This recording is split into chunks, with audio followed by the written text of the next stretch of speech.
Calico Ridge number 16. From the Raven, Revenge and a Reckoning. I woke to the red streaks of dawn through the window beside my bed. Still half an hour before sunup, I lay there a moment, stretched, then got up. I hadn't dreamed that night, but I'd been restless, thinking about Calico Ridge. And now my mind was made up. I would go back to Calico Ridge. Calico Ridge was a little bluff about 3 miles out of Jetmore, Kansas. Just a ramshackle spot on the edge of nowhere. A general store, old shotgun jacks, the livery, and the basement of a saloon where bare-knuckle prize fights once drew men with more scars than sense. That saloon was owned by Silas Creedmoor. I knew the place well. I'd fought there many times, back when I was still Benjamin Burke. There was unfinished business at Calico Ridge. I got up, dressed, and went downstairs. Breakfast was biscuits, sausage, and eggs. I ate quickly, asked to have my horse brought out front in 15 minutes. Afterward, I paid at the desk and stepped outside. My gelding stood at the rail, reins tied. A stable boy nodded from the stoop. I gave him $1, swung up into the saddle, and turned north by northwest toward Calico Ridge. I figured it was about a 300-mile ride. A week, give or take. The days bled together as I rode. The Grula gelding found his rhythm, his endurance building steadily. I was covering a steady 50 miles a day, and by the 6th day the country began to look familiar. Low hills, patchy oak, that hard Kansas sky. I stopped under the shade of an oak grove and unrolled my map on a flat rock. Judging by the markers and the sun, I was east of Dodge. 10, maybe 15 miles. I needed to veer west, start watching for the river. By noon, I found it. The Arkansas. I knew it by the bend, by the way the cottonwoods leaned in. The water was low, slow-moving, brown with memory. It cut across the prairie like a vein halfway bled out. I followed it upstream, letting the sound of the current settle something, though I didn't know what. Calico Ridge couldn't be more than 10 miles now, and the closer I got, the more I felt it, that old heat rising like smoke from an unburned fire. Benjamin Burke hadn't died at Calico Ridge, he'd just gone quiet, and now he was waking up inside me. The road narrowed as I crested the last rise. A thin line of smoke curled from a chimney up ahead, and beyond that, I saw it, Calico Ridge. What was left of it? The town had faded like a sore foot. A few buildings still stood, leaning, gray, tired from too many years and too little care. The general store was boarded up, paint peeling like sunburn. One old house had half its roof caved in. Shotgun Jack's was dark, porch sagging. But the saloon still had a little life. Its sign hung crooked, swinging slow in the breeze. Someone had patched the front windows with tin. The double doors creaked on their hinges, but there was sound inside, murmurs, glass, the low drawl of a piano key here and there, like it was being played by someone half asleep or half drunk.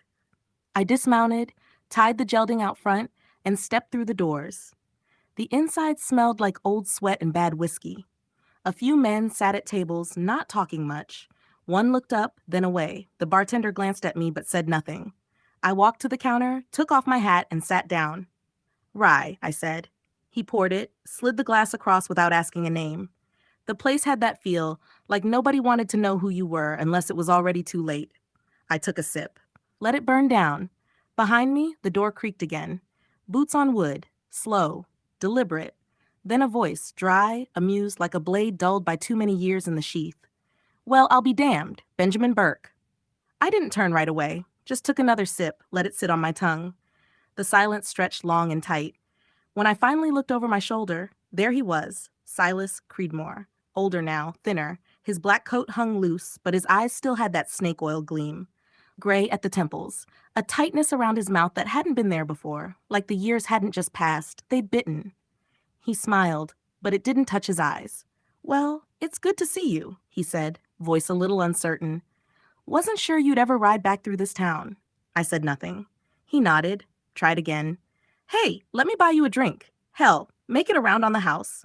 "What are you having?" "Same," I said. He signaled the bartender, who poured without question. Silas stepped up to the bar, leaned a forearm against it like we were old friends instead of old ghosts. "Hap's not here?" he said after a moment. "Don't know if he'd be as glad to see you as I am." He forced a chuckle, then added quieter. "You two didn't exactly part on good terms." Still, I said nothing. Let the silence carry the weight. Let him sweat a little. He glanced at me sideways, jaw working like he wanted to say more but couldn't find the angle. I kept my eyes on the mirror behind the bar, watching his reflection, watching the door, because I didn't know how much of Calico Ridge still remembered me. But I knew why I was there. Silas took a sip, then straightened and turned to the room with that old showman's swagger, just rustier now. "Fellas," he called, lifting his drink, "if you haven't figured it out by now, let me do the honors. This here's Benjamin Burke, one hell of a prize fighter in his day. This man used to—" "Damn you, Silas." My voice cut across the room, low but sharp enough to make the bartender flinch. Every head turned. Even the piano stopped. Silas looked back, smile faltering. "Well now," he said carefully, "I didn't mean nothing by it. I didn't ride 300 miles to be a circus act." He nodded, lips pressed tight like he was swallowing something bitter. After a moment, he dropped his voice. "All right, fair enough. You just tell me what you came for, Burke, and I'll do my best to keep things civil. I'll let you know when I figure that out." Silas shifted, glanced around the saloon like checking for ghosts. "Used to be, you couldn't find a seat in here on a Friday night. Men came up from Dodge, Jetmore, even Larn to see the fights." I said nothing. That basement used to roar. Blood on the floor, money changing hands, boys screaming like they were at a hanging. He smiled too wide. "You remember?" No answer. "Ain't been like that in years," he muttered. "Crowds dried up. Big cities got bigger rings. No one wants to sweat in a cellar anymore." He swirled his glass. "Still, we put on a fight now and then. Folks show up when they know it's real." "Maybe you ought to fight," he said. I turned to him. No smile. No words. "The only person I'd fight's Hap," I said finally. His smile faded, shoulders tensed, and I know he'd never fight me. The second I said it, I wished I hadn't. The sun was lower now, dragging long shadows across the dirt street. Heat still hung in the air, but it was thinning, late summer light, slanting gold across the rooftops like a goodbye. I walked slow. Calico Ridge hadn't changed much. It had shrunk. Empty porches, sagging railings, the sound of a windmill clacking somewhere out of sight. A dog barked once, then quieted. No children's laughter, no stagecoach noise, just a few men on benches watching the world pass without hurry. I passed the blacksmith shop, boarded up. Old Henry Fisk used to run it. He'd been kind to me once. Gave me a spare horseshoe when I was green and broke. I nodded at the door, half expecting his voice to echo back. Nothing but dust. Farther up the road, the faded sign for Martha's Cafe hung crooked. She'd served the best damn coffee this side of Dodge. I remembered her laugh, loud, real, with a rasp that came from too many years of pipe smoke and heartbreak. They were all gone now, or maybe just quieter. But the land hadn't forgotten, and neither had I. The trail behind the saloon twisted down toward the river, cutting through scrub and sun-bleached grass. I followed it, boots dragging a little more than usual. My body was tired, but my mind, that bastard wouldn't rest. The Arkansas lay quiet below, wide and slow this time of year like it had all the time in the world. I stepped down to the bank, found a flat rock near the water's edge, and sat. For a while, I didn't think. I just watched the way the sun turned the water copper, listened to the breeze threading through the reeds. But it found me. It always did. Jim Vance. Hell of a fighter. Fast hands, good footwork, and a heart like a freight train. He'd come up from Abilene, quiet but confident, and beat Hap's man like he was swatting flies. Made it look easy. Folks cheered for him that night, even in a town that should have been loyal to Creedmoor. You don't humiliate a Creedmoor. Not in public. Not without a cost. 2 days later, Vance was dead. Shot in the back, pockets turned out, left face down in the grass outside town. Hap blamed me. Told folks Burke had done it out of jealousy, spite. Only a few believed it, but that didn't stop the whispers. I went straight to Hap. Told him plain, "You don't straighten out the story about me killing Vance. I'll send you to hell myself." 2 nights later, I heard the footsteps behind me. I had been watching sharp, watching my back trail, and now it paid off. Outside the livery, moonlight throwing shadows like knives. I caught him in the alley, dragged him behind a barn before he could scream. He was scared, and not nearly as brave without Hap breathing down his neck. He said his name was Spencer. He confessed, every word. Said Hap paid him to kill Vance. Said they split the winnings and buried the pistol 2 miles out past the cottonwoods. And then the coward tried to run. I shot him in the back before he made it 5 paces. Didn't feel proud. Didn't feel sorry either. Just nothing. That had been the first man I killed. She heard the name through the thin wall, Benjamin Burke, followed by the scrape of a chair and the crack of Hap Creedmore's voice. You brought him here? You let that son of a bitch walk into my town? She froze, ladle in hand, the stew boiling behind her forgotten. Through the dusty kitchen window, she'd already seen him, Benjamin. She'd know his gait anywhere. He was headed down the trail behind the saloon toward the river. Hap's boots pounded across the floorboards out front. She didn't think. Just set the stew off the stove, grabbed her shawl, slipped out the back door, and cut through the weeds. The slope was steep in places, and her shoes weren't made for it anymore, but she didn't stop. Not till she saw him, sitting on that flat rock near the river, shoulders a little more slumped than she remembered, but still steady. Still him. She didn't call out, just came close enough for her voice to carry, low and sure. You don't want to be here when he gets down that trail, Ben. He turned, slow, like the years fell away for just a heartbeat. I thought that was you in that kitchen window, he said quietly. She stepped down the last few feet and stood a moment before easing herself onto the rock beside me. Her movements were slower now, more careful, but there was still a quiet grace in them, the kind that doesn't leave, even when time takes everything else. For a while, we just sat, listening to the water, letting the silence do some of the talking.